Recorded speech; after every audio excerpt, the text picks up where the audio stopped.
के बाद अगर जनता का आशीर्वाद मेरे साथ रहा तो इस 51 गारंटियों पे प्रमुखता के साथ प्राथमिकता के साथ हम काम करेंगे।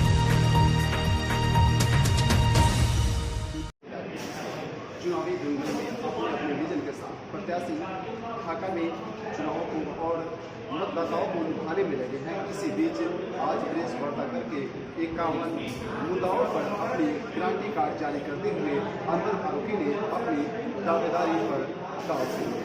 जी हाँ, कुछ ही देर में यहाँ पर प्रेस कॉन्फ्रेंस होने वाले हैं और इसमें आपको सुनवाएंगे कि इस ढाका नगर की कौन कौन सी समस्याएं हैं जिन पर इनकी नज़र है और जिसको लेकर के काम करना चाहते हैं। बने रहिएगा दैनिक लाइव के साथ।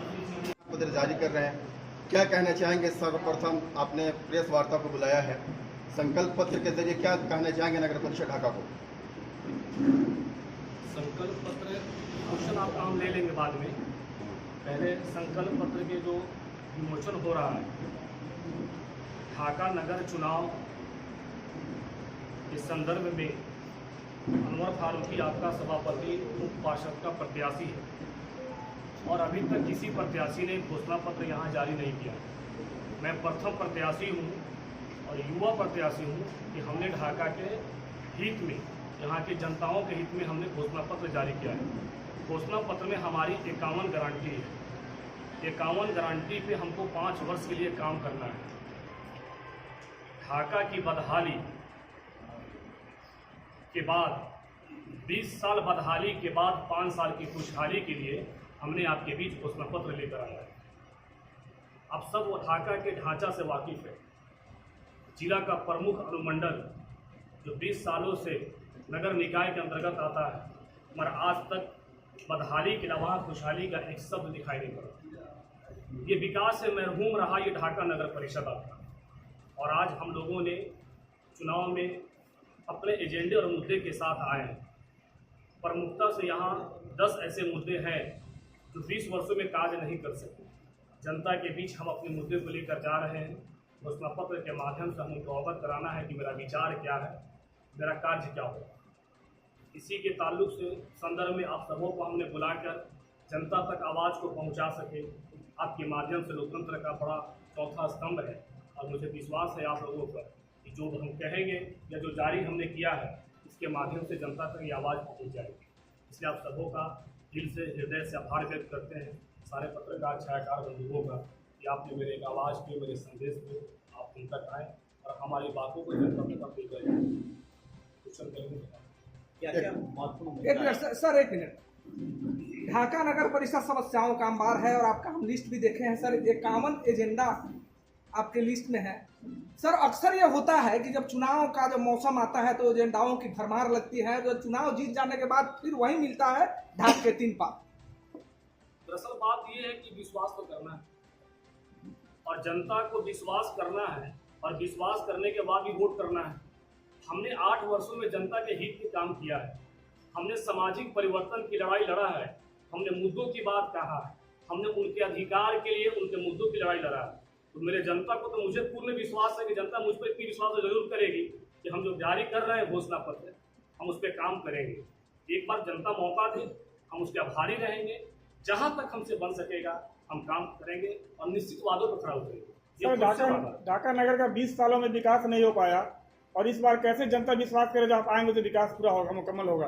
क्योंकि हमने उनके अधिकारों की लड़ाई लड़ा है। जनता ने मुझे अधिकारों की लड़ाई लड़ते लड़ते बार बार देखा है और इसी मुद्दे के साथ हम उनके बीच जा रहे हैं। गारंटी 51 है। हर संभव प्रयास होगा कि अधिकतम गारंटियों को हम पूर्ण करें। इसी विश्वास से हम जनता के बीच है। सर एक चीज, एक गाना हम लोग सुने थे, वादा तेरा वादा। अक्सर चुनाव आता है तो लोग वादा करके चले जाते हैं, क्या इस बार फिर यही वादा रहेगा सर? ये वादा मेरा खुद से है कि हर वादे को निभाना है। ये वादा मेरा खुद से है कि हर वादे को निभाना है। वादा तेरा वादा नहीं है, ये खुद से वादा है। कोटेशन चल रहा है नेता जी आपका, युवा शक्ति, युवा जोश। कितना युवा शक्ति काम आएगा इस इलेक्शन में?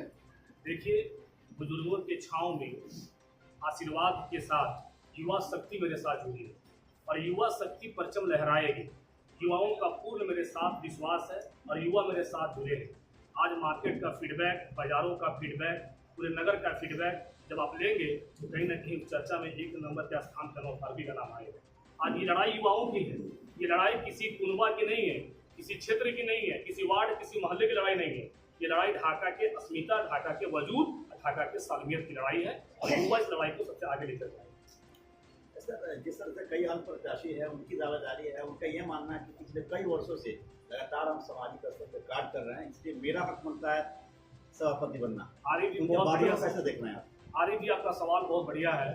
मैं आपके सवाल के उपरांत ये बात कहना चाहता हूँ और याद दिला दी है भी आप है कि आज फारूकी 51 गारंटी आपके सामने रखा है जनता के लिए।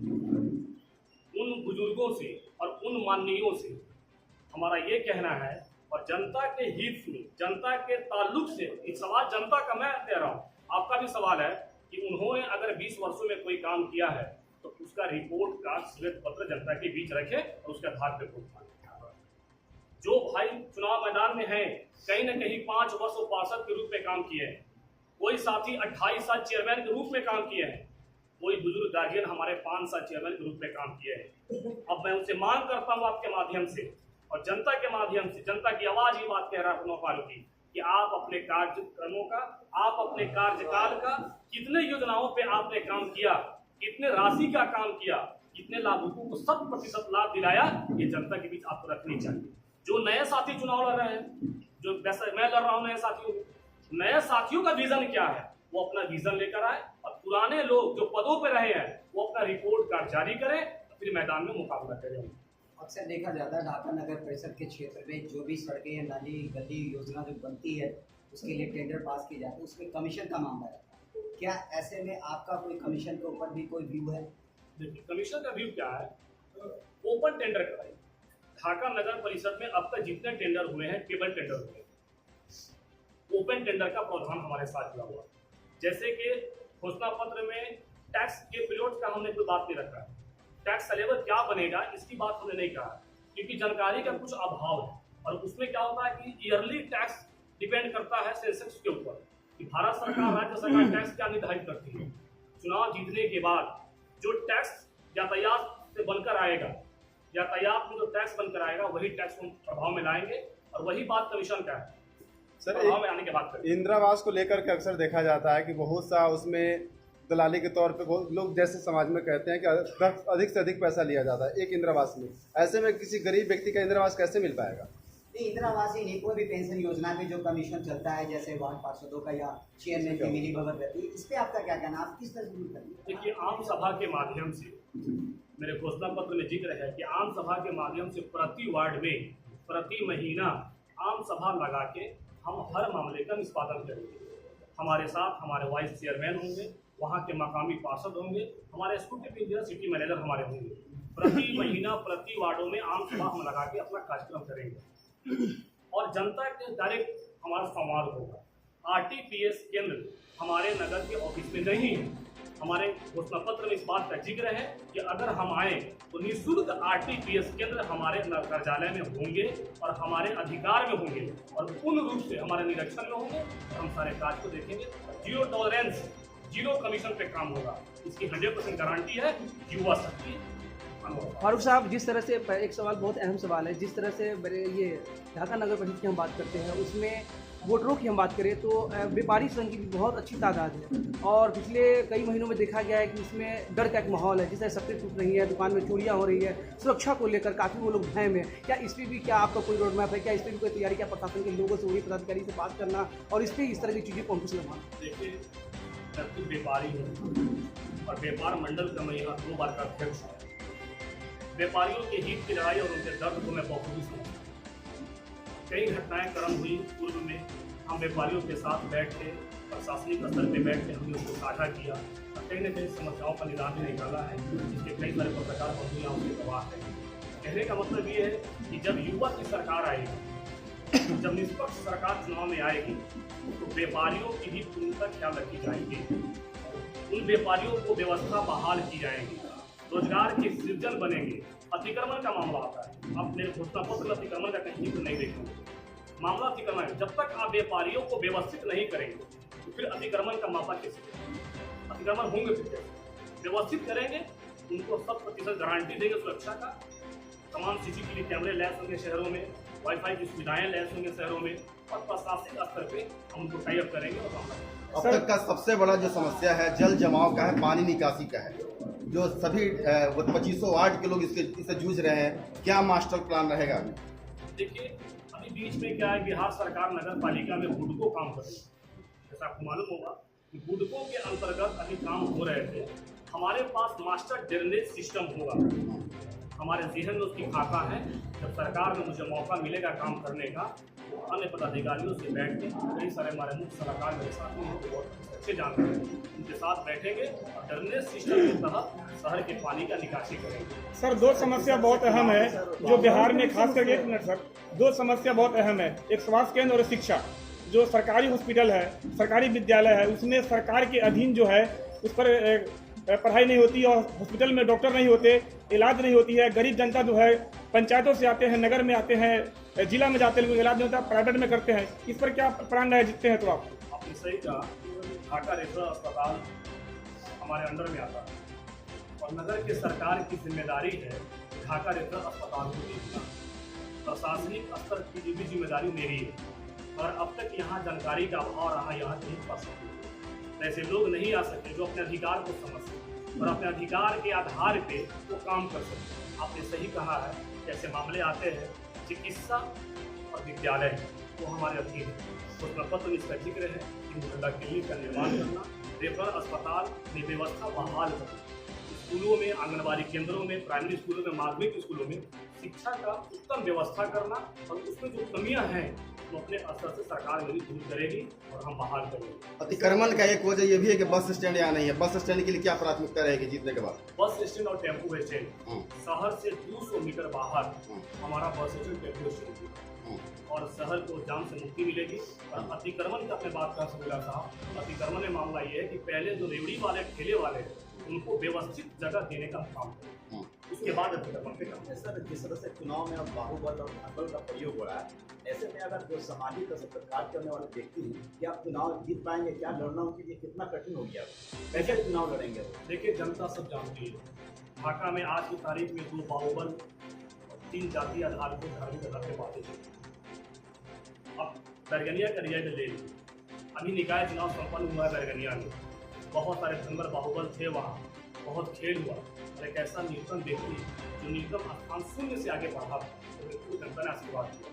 मुझे पूर्ण विश्वास है कि पूंजीपति समाजवादी यहाँ खेल होंगे, जनता उनको नकारेगी और एक आम आदमी, एक गरीब के बेटा को, उमर फारूकी को अपना नेता बनाएगा, प्रतिनिधित्व हमको देगा ताकि हम उनके सुरक्षा का, उनके सम्मान का करें। इतना विश्वास करते हैं 2500 वार्ड की जनता को, क्या इस बार सपोर्ट करेगी? क्या परिवर्तन होगा नगर परिषद का?